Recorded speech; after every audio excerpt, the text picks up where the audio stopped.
Well, hello, hello. It is Sarah Jane, and I am so excited to be bringing you this short course, 5-day We Too challenge um, to really bring you into your own life. So I'm just checking if everything is working. I have Zoom going as a backup in case we have a problem with Facebook Live, but if you are here, welcome, welcome. And we'll just give it a couple more minutes to wait for a couple of people to join.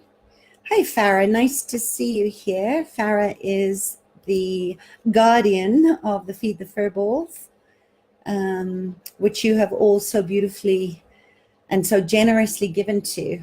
Hi, Oksana, nice to see you here. So while we're waiting for everybody to just jump in, I just want to say thank you for saying yes to going back to the basics of, woohoo, Susan, our 5 words that we're going to spell into the abundance codes that you were born with, and to just really uplift the poverty consciousness by being in this crazy thing called life together. And this is really why I wanted to create this container within the next 5 days, so that you can have the support in recognizing that we as a collective need to fully realize that we are the ones that we've been waiting for. And I want you to really hear that. You are the one that you have been waiting for. And in that sort of universal heart of the 8th chakra, each and every one of us can show up in service to do this great transformation that we're all here to do. Hi, Steve Barnes. Nice to see you here. And if you are joining and you haven't contributed your $8.88 towards the feeding of the furballs, I really would encourage you to do that, because generosity always comes from the heart, and the universe is always going to meet you in that place. So please go ahead, if you are part of the 7-day believer challenges that I've always done for free before, that this time we are asking you to give a contribution of just $8. Goes a long way in feeding the feral cat colony, which is where your money is going to go. So as I said, I'm so happy that you're here taking part in this 5 days of really remembering the basics of manifestation with me. And just some housekeeping over the next couple of days that we're going to be together. We are going to meet here at 8 minutes past 8 every single day, South African time. And all it takes is a willingness to have a beginner's mind, to engage actively within the group, and share your insights and questions, your vulnerability and your authenticity to ask the questions and to share what's coming up for you as we go through these basics. You don't know whose life you're going to touch in sharing what's going on for you. And to make it even more of an incentive, if you are not already committed to change, you've taken the first step, and the first of our words of knowing your yes and saying yes, even though you might not know the how. I'm going to give away a 60-minute private session with me to use on any area of your life, your body, your business, for your animals, however you want to use it. That is my pay it forward to you, to contribute with your questions and share vulnerably what's going on. So remember to use the hashtag #WeToo when you post after these calls within the group. And I'm going to choose one person every day to have a free session with me, that many of you who have been my clients know are priceless, and normally come at a price tag of $300. So I do aim to keep these daily sound bites, these mind body quantum hacks, short within this container. So aim to carve out no interruptions for at least 15 to 30 minutes each day. Those of you that know me know I do tend to go a little long, and today's definitely going to be one of those days that we go longer, because I really want to get you into the space of setting your intentions and just pre-paving what we're going to be covering in the next 4 days. And of course, as always, this group is a closed group, so what goes on here stays here, other than inviting other people to join you in this community. This is your space, so the replays will stay up within this group. So good, Christina. Christina says she hears me. And if you see me looking away, it's just because I've got 2 monitors going here, one with Zoom and one with Facebook. So I'm fully present with you, and I hope that I deliver a lot of heart value for you to really just help you to up your game, really step up, because I know that many of you know, like I have been feeling and seeing, as sensitives, as empaths that you all are, that there is a lot of overwhelm going on right now. And the daily news is arresting, it's disturbing, and it's crazy making. And it really seems like our human civilization and the Earth's ecological systems are coming unraveled really, really fast. They're sort of taking that last gasp on their way to hopefully a permanent death. And I know that this paralyzing feeling of helplessness has led to a massive increase. I was reading some stats that said suicide is up 30% this year around the world, and people are feeling it. They're anxious. You may have felt some depression coming up for yourself. I certainly have. And this is happening all over the world. So I really want to explore the questions of, what is power, firstly, personal power, and how can we reclaim our innate ability to be powerful in our lives and contribute back to the world in a good way.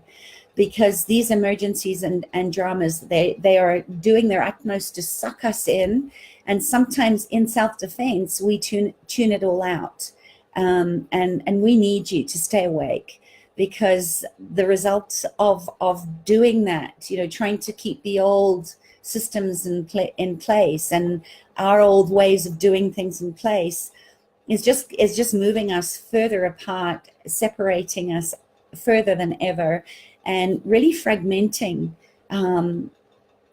everything that just seems to add to us spinning out of control. So just let me know in the comments if you're give me a hell yes if this is making sense and that you're excited to get going, because I really want to jump into it today. And if you do have questions, I will be checking in with you as I go along. But just remember that there's always a way through darkness to the hope on the other side. And I'm speaking to you, you amazing manifester, have a very unique role to play in getting us all there, which is why I really am putting all my energy and attention behind building this We Too movement in a way that not only moves you to lead a fulfilled, abundant life, but in us gathering like this together, that we can push that out into the world in a gentle, loving way that really illuminates the darkness.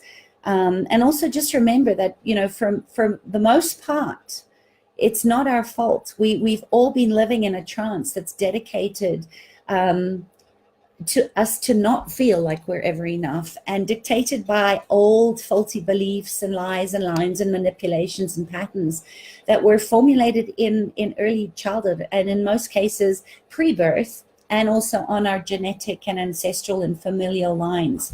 So all these beliefs constitute to our identity, which continues to reinforce a very debilitating way of trying to make sense of a world that's gone crazy. And it's our coming together like this in conversations. Thank you, Sue. I'm so excited that you're joining us, because it's through these conversations and the way that you're being in the world as an example, as a lighthouse for others, to choose something greater than they're currently choosing, that's going to change everything. And I think that the reasons that life seems to jump on us and is really pouncing with a huge amount of intensity right now, is because reality moves differently to the imagined life that we have or don't have. So let that just sink in for a moment, because does it make sense that the part that you play cannot separate from the old stories that you are the main character in? And it's critical to understand that the struggle, no matter what form it takes, it's getting up to go to work in the morning, or the struggle to control any semblance of right relationship in your love life, or with your children, or whatever it is. Wherever we are struggling to control, the circumstances go to hide that the image or the story that you have unknowingly created or dreamed yourself into is validated by your pain. And this is where I really feel deeply, and I've been speaking to this for quite some time now, that we have to shift from this Me Too movement that's very stuck in the old ways of story and victimology, and really tip that M on its upside down to the we, and take control of the piece of the thread that we are each holding. So, there's nothing to prove and nothing to hide. But when we do that, when we go, oh, me too, from a place of meeting somebody in their pain, or lowering our energetic vibrational frequency to meet somebody that is negative and cynical and complaining all the time, we're not being very kind to ourselves, and we're certainly continuing to keep that cycle of abuse going. So this does take courage, to really know that that you don't have to prove that you are what you pretended to be. That is, for me, the true definition of authenticity or vulnerability. It's saying, this is me, warts and all. This is me standing in my truth for a better world, because I matter and I am a master manifester. So, it's really something that we have to be very mindful of. Because when we feel that pain coming up, and the intensity of it, remember, is very different on a nervous system level. Your kidneys, your adrenals, your nervous system, your kidneys actually don't know. It's the same frequency. Excitement and fear hold the same vibrational frequency. So it really is back to permission to say yes, which is our first basic word today. Of knowing that when we say yes, we need to follow through with the actions, and we can't go back to sleep, because your work is too important on a singular level. Your being you has to have a voice, and you can't keep distracting yourself or getting busy or numbing yourself down with eating too much or drinking yourself into a stupor, because we often think ourselves into trouble, don't we? Rather than looking at what is truly possible when we go to the mind to try and create a solution to a problem that actually doesn't exist. So that's really what I want to speak to today, which is why we're going to go a little longer than the 30 minutes. And I'm noticing that we're already at 8:22. So just let me know if this is a good pace for you. And if you have any questions, just let me know. So, give me your comments. And if you're listening to this on the replay, we're all going to be reading these threads so that we can live, to give, to grow, to gain together in this We Too movement. And if you were with me on the last 7-day challenges, you know that this is really building on the foundation of what you already had. And I hope that you have maintained and out-created over the last couple of months since we last did a challenge. And, to keep you out of suspense, as basic as it sounds, the words that we use, we spell, we are alchemists. We are manifestors from the day we're born, and we are manifestors till the day that we die. So it's how we're using our magic, our potency, our power, in the words that we are spelling into being, that really is what I wanted to bring the lightness of being into over the next 5 days, because this is serious work, but it doesn't have to be heavy. So just going forward, the 5 words that we're going to look at is yes, no, please, thank you, and I'm sorry. Okay, they have a lot of power on them, and they also have a lot of charge for many of us because of the bad programming or the insane asylum that we're all committed to and nobody knows it. So just remember that we have to see what the world at large is not wanting to do so that we can have personal fulfillment and global transformation, and why you're part of this group, because you are committed to doing the work that others are not ready to do. You've already taken a step toward trust and to love that something greater than yourself matters to you. And you've already done that by supporting the feral cats in need, because you love yourself enough to trust that whatever you give generously is going to come back to you a godzillion times over. And a godzillion is a number so big that only God knows, or spirit, or divine, or whatever you call it. So just remember that when we begin to deconstruct these conversations and we feel the pain, that is the gift. When we can discover that we, as the authorities of our own life, can rewrite the story of our life up until now and embody a new relationship with ourselves in the world, from contribution, not validation of a pretend self that's stuck in codependency, where we fear something is going to be taken away from me and I cannot change the condition. So we have to change our relationship to the condition by imagining a better outcome. And I talk about this a lot in my work as futuring, right? Where you're imagining that it has already happened, because then your brain has to work out new neural pathways and find new solutions to meet you where you already are in the imaginal world. So just type in the comments, because I'm really curious to know if you have ever been so desperate to get somebody to see your point of view, or get your attention, or validate you, that if they didn't, you were relentless in speaking and speaking and speaking to them until they gave in to your pain and agreed with you. And I can definitely say hell yes to that. You know, there's no shame in this. When we acknowledge something, shame can't exist there, because underneath shame, you will always find perfectionism hiding, and underneath that, you will always find fear hiding. So just remember, manifesting abundance is not about the money or ambition or pushing yourself to do more. This is not what this challenge is about. And what we need to do is start having these kind of experiences, just like this one, in a sustainable, playful, and very low stress way. Because when you start healing those trust wounds and you get back in touch with the magic of your life, that's when everything changes.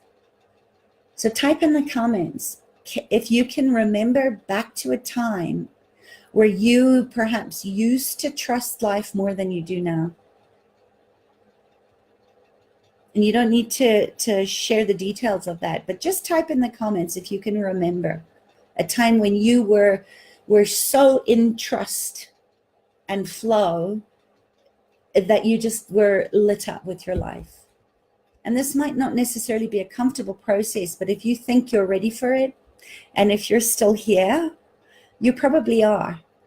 So, know that this is a place where we cry together, we witness each other. We are in allowance of what each and every one of us is choosing, without any expectation about what we think we need to do to change that. It's a place where we sit and we witness grief, and we also celebrate joy and rebirth, and we laugh, because laughter is a high vibrational frequency, and we'll heal some of these trust wounds together. And I think you'll discover that as we go through the next 4 days, life is going to back you up in ways that go way beyond your current expectation. Remember, life appreciates trust. In fact, I don't believe that you can live in a harmonious way, in the right relationship with your life, your body, your relationships, your business, your money, your abundance without trust. And I think this is where most people think of power as having control over, or believe that power comes from having wealth or assets or resources or guns or strength or status or position. And that is not true. This is a very obsolete view that's grounded in those unexamined beliefs of separation and scarcity, which always leads us to dominate and control others and our circumstances. And that's not what the We Too movement stands for. And I'm just so grateful that I get to trust that I'm not on this journey alone, that I have love warriors that are walking besides me and are going to kick me in the ass fiercely when I need to. This is the fierce wisdom of white wolf and white lion medicine, is that you have to honor your yes and you have to honor your no. And we'll get to that probably tomorrow.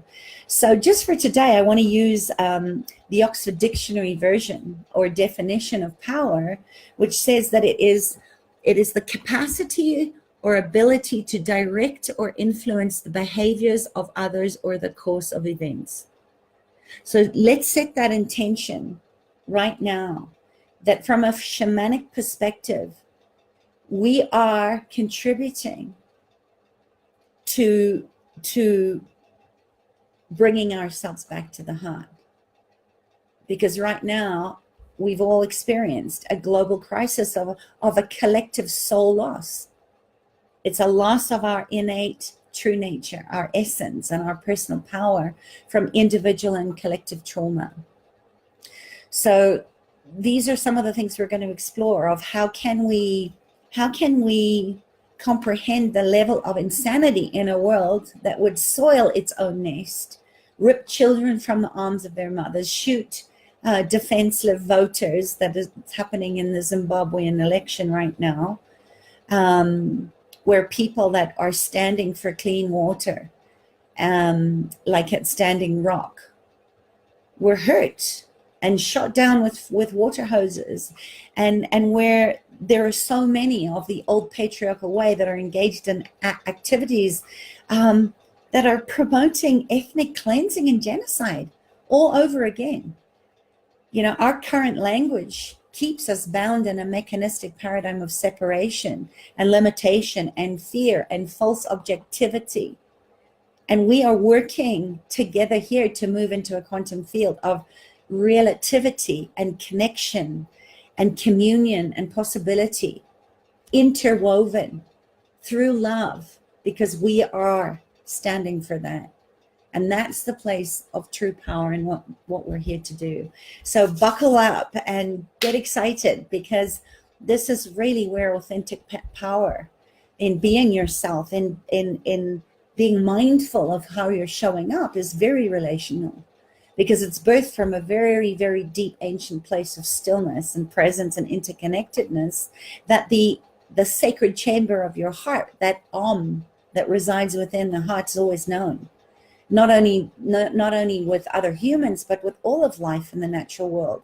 And this is a reciprocity. Okay, it's reciprocal and balanced in its relationship of sacredness to see and receive each other. Does that make sense? Be the solution. Yes, Christine, exactly. Stunning. Oh, good. Decades trying to change others. I know, but you know what? You're awake, and thank you for being that invitation for others to change, and just now knowing, Sue, that we have a different way of being with our personal power that is kind and compassionate and very patient and present and persistent too. You know, those of you, and there's a couple of you here that have done the trust process with me, so you know that, you know, true power moves with life. It's pro-life. It's not against it, and it has an integrity, a wholeness, and it's coherent and recognizing in its alignment with larger systems. So from this perspective of the system of that morphic field of collective consciousness, where we are changing the way that humanity is operating from this new 5D that we're not quite in yet, where we're still in this luminal space. This perspective is where we embrace the isness of life and leave the fantasy of the should be or regret or blame or shame out of it. You know, it means that we take action from a place of clarity, a heart space of heart. You know, if you're all entrepreneurs here, it's where heart selling comes from a place of generosity and a clarity, and where you're informed by a reality that originates from a still inner presence rather than a past-based reaction to current circumstances and conditions of your stories. Remember, you are not the story. Don't be the story or tell the story or buy the story, but empower yourself through the power of parables, right? That our ancient ancestors passed on through generations of how to be a good human being. And as soon as you start to tell yourself in your perception that you can't do something anymore, know that your biological system will always adjust to prove you right. You know, you'll not do what you think you can't do. Or another way of saying that is that your body will always follow your mind, and your body will make you right. So we have to look at our beliefs and how they're shaping our perception, and what is our perception of our reality, which for so many of us, I know I certainly was there, where I used to believe that I was inextricably trapped in a body that wasn't working, or in a marriage that became, where we became enemies, or in any place where we're not living into our fullest potential. It's not the truth. You're not trapped. You have and always will be a master manifester. So just know that the way that we see the world, our world's view, impacts our power and freedom to make aligned choices, right? Aligning your soul with your goal. You all know that way of speaking to ourselves. And this is where in the We Too, to change our own personal worldview, we have to first explore and question our most fundamental beliefs, which is like trying to see our own face, which is why we need eyes on us in communities and movements like this, where we can reflect back to each other the beauty and the love and the potential and the gifts and the capacities and that we see in others reflected back to us. Because we can only ever see a reflection of our own face, and what we see is what we believe, which is why we need the community, we need the tribe. We're mammals, we're soft-bodied animals actually, and we need to be able to trust in our life meaning something that is contributing to the meaning of the greater of the group, if that makes sense. So let me just check here. So let me know how you're doing, if you're still with me. So afraid of delusions with your current and narcissistic relationships. Yeah, I hear you, Christine. And this is where we literally do scare ourselves sick if we don't get to the root cause of what created that in the first place. And most of the time, as you know, you've worked with me privately for some time, that oftentimes our fears are very ungrounded, because we take on the fears of those that are actually hurting and harming us most.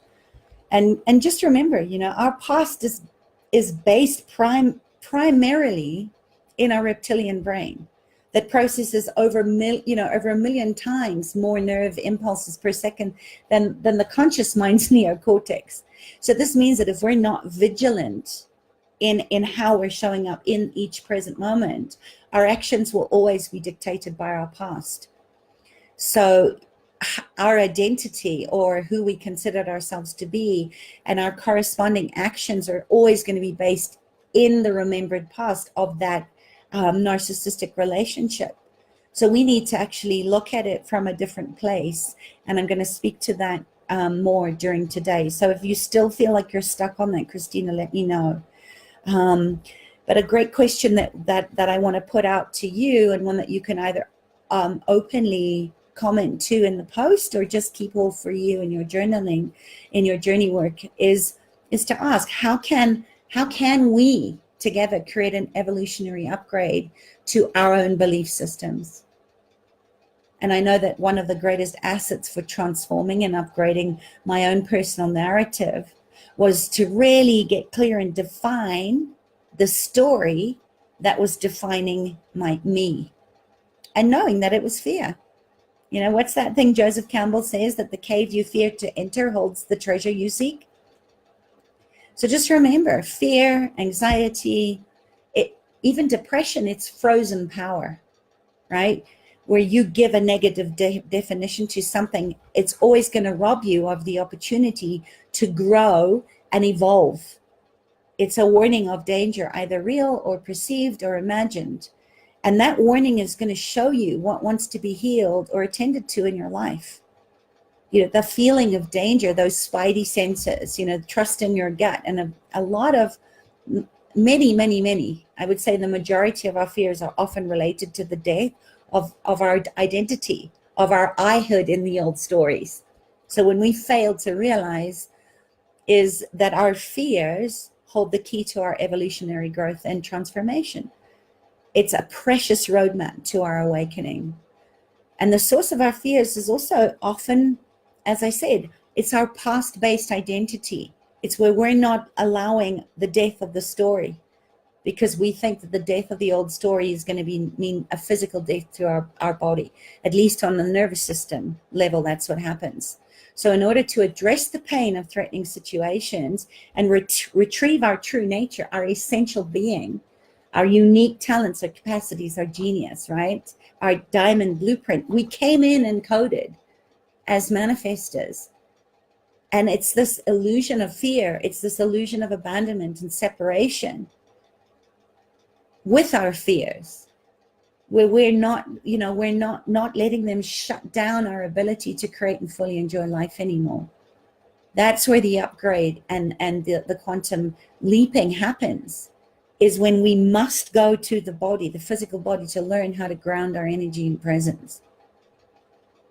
Because that's where the magic happens. And we have to be willing to go at our body's own pace, especially when we're practicing staying present in the face of fear, to track it to the frozen energy in our physical bodies and the time that we created that fear. You know, what age were you at the time that you decided that that was true?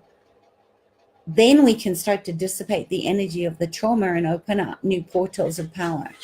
So does it make sense that if we can be with fear and locate it in our bodies, we'll relax the intensity, and then we can actually enjoy the sensation of excitement, right? The intensity as multisensory beings. It's our duty, it's our job to feel everything with an intensity. Who doesn't want to have an intense life? But we see intensity and misidentify it as pain or something to be afraid of or to avoid at all costs, based on the faulty programming and lies and manipulations that we have been entrained and implanted with ever since we kind of took our first breath. So the body can always ground the fear just by consciously breathing into it. And awareness can always unwire our stories from the past and leave us with the choice, the power of choice, to go beyond the limits of our own perceptions and closely guarded narratives. So that's really, really what I want to speak to today. And we're almost at 7:45. So I'm going to aim to finish this for 9 o'clock. So we're going to go another 15 minutes. I understand if you have to hop off, just know that the replay will be up. But I really want to speak to this healing, the virus of the mind, because that's going to be your first step today in saying yes, to redefine the old stories and show up in a way that's really going to give you the medicine.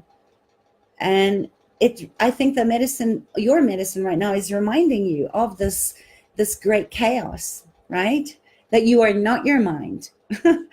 and use it as a tool, right? Employ your mind to work for you in cultivating mindfulness and really moving through, like the medicine wheel or the compass directions is all telling you, employ your mind to work for you, right? It is just a tool. And again, your ego is going to come into this as this protective, defensive mechanism.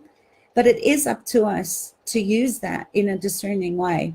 Because when you live in a culture that has not initiated you into adulthood, right, which is a primary function of that initiation, yes, I get it. It's hard to do this sometimes. And it is still your responsibility. So this matters to all of us because it is critically important. It's so important that you take responsibility for your choices and also the power of your choices to manifest a new world, which is why it's important to remember you are not your mind, so that we humans can take that full responsibility as long as we are under this illusion that we are our mind. I mean, as I said earlier, you just have to look at the political players on the stage in America, in Zimbabwe, in South Africa, and you can see precisely why, thinking you are your mind and having no relationship with the deeper self that is present here, embodied in you, is a problem. And, the same could be said for every continent on the planet right now. When we look at the African saga of post-colonialism, where communism, where Chinese own Africa is coming more and more into play, which in its essence is all about control and domination, where you are told you have no choice. One party state rules, my way or the highway. And it's a very strange evil that is being perpetrated upon Africa between, mindless, very greedy politicians. And that can, again, goes to every country in the world. And where it's very kilted in their relationship with China, actually. So my question today is, how do we create change? And it's this: instead of being used by your mind, use your mind, because when you do, two critical things emerge, and they become very dynamic in looking at where you need to take responsibility to begin to see well and to see more accurately. But until you realize you're not your mind, you can't see these things anyway. I talk a lot about that in other programs. But for now, just know that your mind, at least to understand what's going on, your mind needs to know. So now that we know that we're not our mind and that your mind is a tool, one of the things that tool needs to do is to really understand what is actually going on, particularly underneath the surface reality of all this overwhelm and disruption of the media and the reactions that are happening because of the media spin, the fake news, and people that are extremely caught up in that. Most of us are caught up in social media. So your mind needs to be able to use critical thinking to see below all of that. And the second thing is that you need to commit to whether or not you are going to choose to carry this virus of the mind and be seduced by this surface world and play into this trauma, drama, and emergency, or if you're going to be unseducible and commit to empower and operate yourself with the real energies below and make a choice about what it is that you want your life to manifest as. This requires enormous mental discipline. And I think it's one of the main reasons a lot of people leave, because they don't want to take responsibility for mental discipline. They like listening to these challenges. They love journeying. They're happy to bring some of these ideas into their everyday life. But the idea that they need to disconnect from being their mind and showing the extreme mental discipline necessary to be very clear about what they're manifesting in the world, it's way too real for a lot of people, but not you, we too, people, because I know you're committed because you said yes to this. So I want you to just, if you do have some of that running, stop that powerful train of thought that is so already ingrained in the way that it thinks. And the way to stop it is exactly what we're talking about, is once you realize that you're not your mind, then the next step is that you need to be very conscious about what you're choosing to bring into the world. And I think these are all very old answers, just like these are very old basics, but they're ideas and questions that every one of us needs to answer in life. They don't go away just because they're old. So let's break this down. And we're going to break this down over the next 5 days. But, if we look at what's below the surface and below your reactions and everybody else's reactions, and we look at what's really real here, in other words, when you can understand deeply what is driving things like racism and destruction of the planet, or the way that we're treating animals, we have to look underneath that. Racism is another one. We need to look underneath the systems of it all and dive down deeper to the roots and the energies that really supporting that system of racism or genocide or whatever it is. And start in the direction of north, right? This is in the compass direction. That is the direction of the mind. So I want you to take time today to notice what's really going on out there in this wild west circus of human beingness that's going on, and then go into choice of how you want to respond to that. Is it true? Is it true? Is a good question. And then look at the ecosystem of right relationship.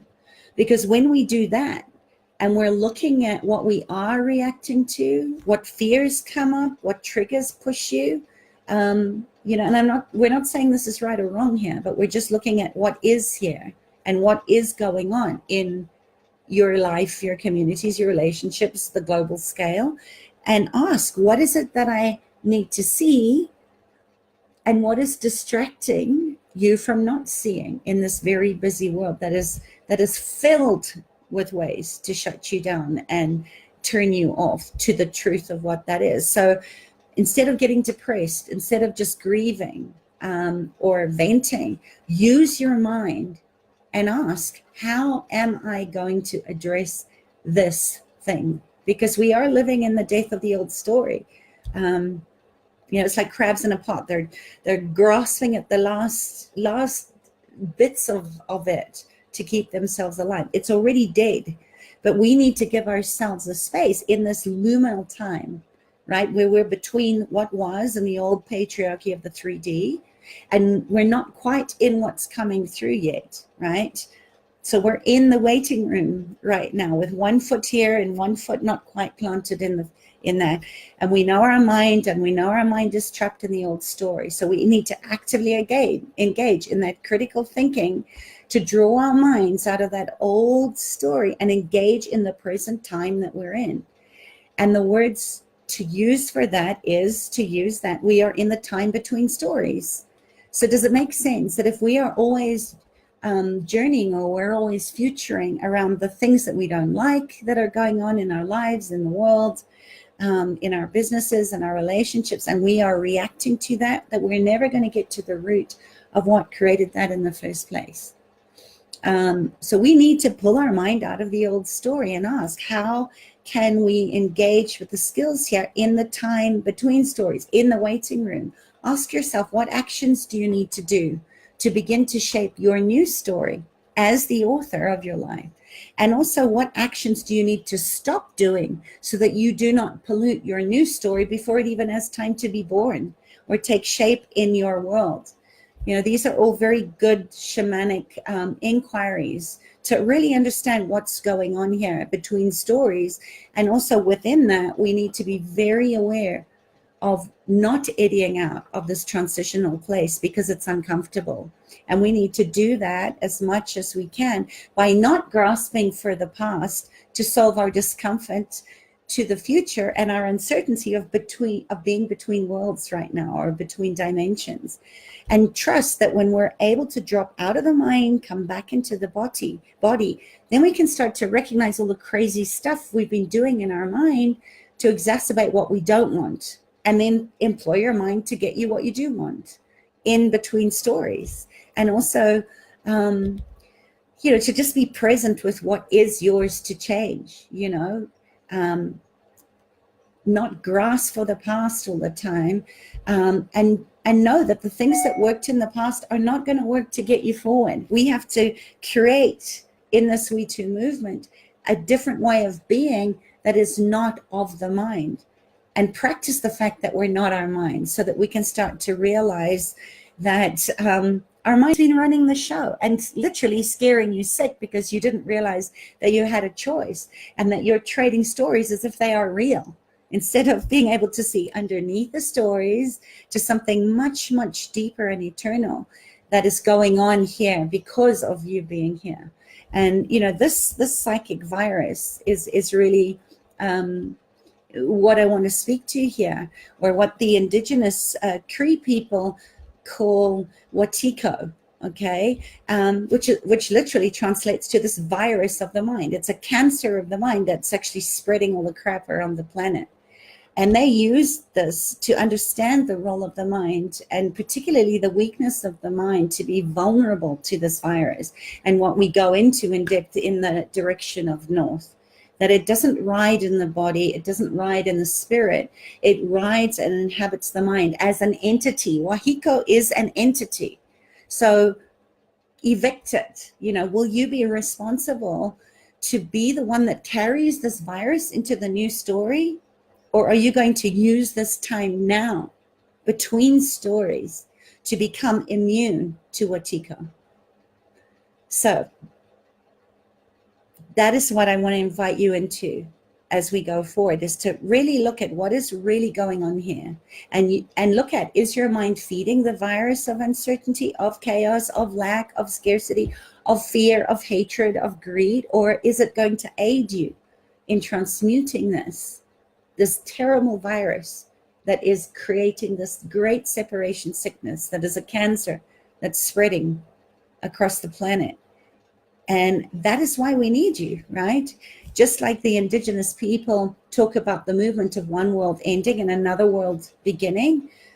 If you look at some of the stories that our ancients taught us, they were always warning signs to look at, what is the arrogance that in my false sense of illusion or identity, I got carried into a new world. And I think that's the greatest gift that we can give to the new world and to our ancestors, is to sacrifice all false identities of yourself that are addicted to wateekvo, that are addicted to feeding the mind with this impurity, this virus, and to be present as a light worker right now.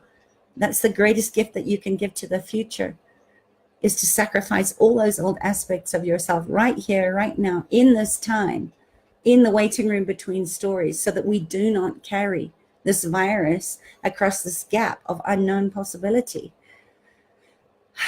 So there you go. So remember, as you go about your life creating a better world, that you are only responsible for the peace.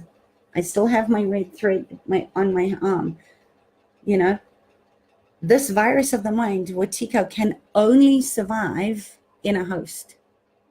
So the next time someone pulls on your thread and crosses a boundary, or you get sucked into somebody else's trauma or drama or emergency, look at what is emerging around you in your own life and in your own community, by trusting that you're the one that holds the power of choice through strong boundaries, that you have the integrity and the know-how and the awareness to hold the truth of what your heart is calling into you to become, as this bridge between the old 3D templates, the old stories, the fall of the patriarchal systems, and you are being this bridge as you sit in the waiting room until you're ready to speak to the new world that you are creating. You are weaving it into being in the 5D reality and within this We Too movement.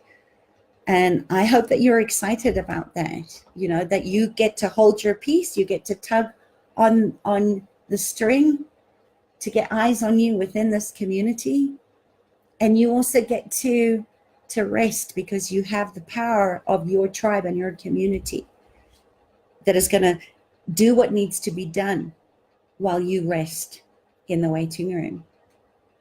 So I think that feels complete for today. If you have any questions, comments, post them in the link below. And just remember, that the difference between the heart brain and the head brain and the gut brain is distance. That's it. But it's all connected. It's all part of you. This is your housing, and you get to be the one that creates the commands and the commitments and the asks that your body follows, not your mindlessness, but your mindfulness. And we can then start to create this coherence between the heart brain, the brain in your head, and the brain in your gut. So that's it for today. So I encourage you to do some journey work on that, and just notice the next time that you start entering into a conversation with wateekvo, with this virus of the mind, course correct. Increase the connection between your heart fields. And when those emotions come up, when your mind's telling you, who are you to think you can change anything? Who are you to do anything? It's kind of like the meme that's going around at the moment that says, what's me using one plastic straw going to do anything to polluting the universe? Well, if 8 billion people are all saying that, we have a problem. And you're part of this because you are committed to changing that. So just be aware of what you're feeling. Don't label it, just be aware, and then choose to feel it. Feeling, it doesn't mean you want more of it. Remember that. It just means you are in allowance, that's how you're feeling now, and that this too shall pass. This is temporary, but it's our body's best way to give us feedback of where we're out of congruence, where we're creating a disconnect or incoherence between what our heart knows and what our gut knows, and this wateekvo in our minds is trying to corrupt on that programming. So, just be there, feel it, and then of course the third step is to just let go and choose another perspective. Ask in a different way and see how it starts to lighten up and open up for you, and say yes, right? That's your first lesson for today. If you're feeling anxiety, just observe the thoughts that are making you anxious. And remember, you are the one that thinks the thoughts, but you are the authority of your own mind. Get your mind back into working for you, not against you. And then redefine this in a lighter way, as excitement, or rather than fear. Our emotions are always telling us where we are in right relationship or out of alignment to what we're thinking or focusing on. So become aware, allow it, and then let it go. And I think I'll leave it at that. So thank you for being here. I'm so excited to being on this journey with you. And remember, insights, comments, get to know the community that you're in, because we can go so much further together than alone. And I will be popping in, answering any questions in between our calls over the next 5 days. And they'll probably only be about 15, 20 minutes going forward, but because I wanted to spend more time in really getting this mind virus in your awareness so that you can flush it or hit Control-Alt-Delete. Just remember, as Maya Angelou says, that love arrives and in its train comes ecstasies. Old memories of pleasure, ancient histories of pain. Yet if we are bold and courageous, we are love warriors here. And when love strikes away the chains of fear from our souls, when we actually stand in our truth, not hide in our timidity, that's where we are love's light.